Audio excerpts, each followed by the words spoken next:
혹시 일본 기차역에 가보신 적 있으세요? 그 특유의 분위기가 있죠. 딱딱 들어맞는 질서 정연함? 또 한적한 시골역에 내렸을 때 코끝을 스치는 그 냄새? 저는 일본을 제대로 알려면 먼저 이 철도를 이해해야 한다고 생각해요. 이게 단순한 교통수단이 아니라 일본이란 나라의 정서와 역사가 흐르는 말 그대로 살아있는 선로거든요. 자, 오늘 우리의 여정은 바로 이 문장과 함께 시작해볼까 합니다. 어때요? 정말 멋진 말이죠? 열차는 그냥 사람을 실어 나르는 쇳덩어리가 아니라 일본의 이야기 속에서 사색과 성찰을 가능하게 하는 또 하나의 살아있는 주인공이라는 뜻일 겁니다. 그럼 첫 번째 여정으로 시간을 거슬러 올라가 볼까요? 일본 철도 시스템이 맨 처음 탄생했던 그 순간으로 한번 떠나보겠습니다. 모든 것의 시작이었던 그 첫 기적 소리를 따라서 말이죠. 일본 철도의 역사를 보면요, 크게 세 번의 결정적인 순간이 있어요. 첫째, 1872년 첫 기차가 도쿄와 요코하마를 이으면서 울린 기적 소리는 근대화의 시작을 알리는 신호탄이었죠. 그리고 1964년 도쿄 올림픽에 맞춰 등장한 신칸센. 이건 전쟁의 폐허 속에서 일어선 일본의 자존심 그 자체였습니다. 마지막으로 1987년 국영철도가 민영화되면서 철도는 국가 인프라를 넘어서서 도시를 창조하는 하나의 거대한 엔진으로 변모하게 됩니다. 여기서 진짜 흥미로운 점이 뭐냐면요. 민간 철도 회사들이 그냥 선로만 놓은 게 아니라는 거예요. 이 사람들은 교통이랑 부동산, 유통을 하나로 묶어버리는 아주 독특한 비즈니스 모델을 만들어냈습니다. 그러니까 노선이 생기는 곳마다 신도시가 들어서고 역 주변으로는 백화점이며 상점들이 쫙 깔리는 거죠. 말 그대로 철도가 도시의 뼈대를 직접 설계한 셈입니다. 자, 국가 건설이라는 이런 거대한 이야기에서 이제는 우리 일상과 좀 더 가까운 곳으로 한번 시선을 옮겨보죠. 철도가 어떻게 일본 도시의 심장박동처럼 그 섬세하고 규칙적인 리듬을 만들어내고 있는지 그 속으로 들어가 보겠습니다. 일본에서 역은 더 이상 그냥 지나가는 곳이 아니에요. 바로 이 에키나카 문화 때문인데요. 말 그대로 역 안이라는 뜻입니다. 역 자체가 하나의 거대한 쇼핑몰이자 맛집이 모여있는 복합 문화 공간이 된 거죠. 약속을 역에서 잡고 쇼핑하고 밥 먹고 삶이 펼쳐지는 아주 핵심적인 공간이 된 겁니다. 그리고 일본의 철도는요, 사회 전체에 아주 깊숙이 질서의식을 심어놨어요. 분단위가 아니라 초단위로 칼같이 지켜지는 정시성, 이건 그냥 효율을 넘어서 사회적 신뢰의 기반이 됐죠. 또 객차 안에서는 다들 조용하잖아요. 이것도 남에게 폐를 끼치지 않으려는 일본 특유의 문화가 그대로 녹아있는 거고요. 심지어 막차 놓친 사람들을 위한 캡슐 호텔까지 철도가 도시 생활의 양식 자체를 만들어냈다고 해도 과언이 아닙니다. 이런 흐름은 디지털 시대에도 계속됩니다. 2001년에 등장한 교통카드 스이카를 보세요. 이게 처음에는 그냥 교통카드였는데 지금은 편의점, 자판기, 웬만한 가게에서 다 쓸 수 있는 사실상의 전자화폐가 됐죠. 철도 시스템이 일상적인 상거래의 중심에 딱 서게 된 겁니다. 자, 지금까지는 철도라는 시스템에 대해 이야기했다면 이제부터는 그 선로 위에서 꼽힌 아주 활기찬 문화, 사람 사는 이야기를 해볼까 합니다. 열정적인 팬덤부터 아주 독특한 미식 문화까지 그 안으로 한번 들어가 보시죠. 일본 철도 문화를 일하게 할 때 이 테츠짱들을 절대로 빼놓을 수가 없습니다.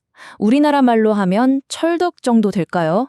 근데 이분들은 단순한 취미 동호인을 넘어서요, 사라져가는 풍경을 기록하는 아키비스트이자 찰나의 순간을 포착하는 예술가, 또 역사를 탐험하는 탐험가들이라고 할 수 있습니다. 이 테츠짱의 세계, 이게 또 파고들면 정말 깊고 전문적이에요. 일본의 모든 노선을 다 타보는 걸 목표로 하는 노리테츠, 완벽한 사진 한 장을 위해서 며칠이고 잠복하는 토리테츠, 그리고 역마다 다른 출발 멜로디를 녹음하는 오토테츠까지. 이분들의 열정 덕분에 철도는 그냥 이동수단이 아니라 무한한 탐구의 대상이 되는 거죠. 하지만 이 뜨거운 열정에도 그림자는 있습니다. 좋은 사진 한 장 찍겠다고 위험하게 선로에 들어가거나 규칙을 어기는 일부 비매너 팬들, 소위 와르테츠가 등장하면서 사회적 문제로 떠오르기도 했거든요. 순수한 열정과 사회적 책임 사이에 복잡한 질문을 던지는 부분이죠. 자, 잠시 화면에 뜬 이 숫자에 한번 주목해 볼까요? 4000. 이게 대체 무슨 숫자일까요? 놀라지 마세요. 이게 바로 지금 일본 전역에서 팔리고 있는 에키벤, 즉 역도시락의 추정 종류입니다. 4,000가지가 넘어요. 4,000가지가 넘는 에키베는 그냥 한 끼 식사가 아니에요. 그 지역에서만 나는 신선한 특산물로 만든, 말하자면 그 고장의 정체성을 작은 도시락통에 꾹꾹 눌러 담은 예술작품 같은 거죠. 포장지에는 그 지역의 이야기가 담겨 있고 대부분 그 역에서만 살 수 있기 때문에 그 자체로 아주 훌륭한 여행 콘텐츠이자 지역 경제를 살리는 힘이 됩니다. 일본 예술에서도 기차는 아주 강력한 상징으로 등장합니다. 예를 들어 센과 치히로의 앵방불명에서 바다 위를 달리는 열차, 기억나시죠? 그건 현실과 비현실의 경계를 넘나드는 아주 몽환적인 공간을 상징하잖아요. 반면에 엔카 같은 전통가요에서는 북쪽으로 향하는 기차가 고향을 등지고 도시로 떠나야 했던 한 세대의 이별과 슬픔을 담는 아주 아련한 상징이 되기도 했습니다. 하지만 이 즐거운 기차 여행의 마지막 정차역은 조금은 무거운 풍경과 마주해야 합니다. 바로 시골 지역의 생명줄과도 같았던 수많은 지방 노선들이 지금 이 순간에도 조용히 사라져가고 있는 현실이죠. 왜 수백 개나 되는 지방 노선들이 이런 위기에 처했을까요? 이유는 크게 세 가지 사회적 변화 때문입니다. 첫째, 시골 인구가 계속 줄고 있고, 둘째, 자동차는 점점 더 많아지고, 셋째, 모든 경제활동이 대도시에만 집중되면서 지방철도는 더 이상 설 자리를 잃어가고 있는 겁니다. 이 차트를 보시면 그 현실이 아주 명확하게 보입니다. 일본 전체 지방 노선의 절반이 넘는 51%가 매일 4,000명도 채 태우지 못하는 적자 상태에 놓여 있다는 뜻이에요. 폐선, 즉 노선을 없애버리는 결정이 결코 먼 이야기가 아닌 거죠. 폐선이라는 건요, 단순히 교통수단 하나가 없어지는 그런 불편함의 문제가 아닙니다. 매일 그 기차로 통학하던 학생들, 병원에 가야 하는 어르신들, 그분들에게는 생명줄이 끊기는 것과 같아요. 한 공동체를 고립시키고 그 지역 사람들이 함께 공유해온 기억과 역사를 통째로 지워버리는 일과 같습니다. 하지만 여기서 그냥 주저앉을 수는 없겠죠? 다행히 희망은 있습니다. 지역사회와 철도 팬들이 힘을 합쳐서 노선을 지키기 위해 정말 필사적인 노력을 하고 있어요.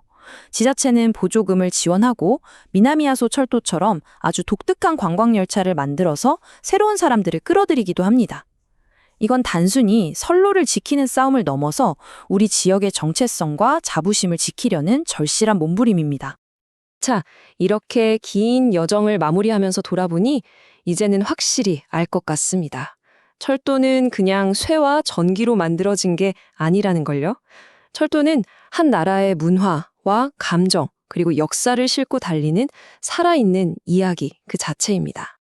마지막으로 이 질문을 여러분께 던져봅니다. 만약 철도가 한 공동체의 기억을 담는 그릇이라면 그 선로가 사라질 때 우리는 과연 무엇을 잃게 되는 걸까요?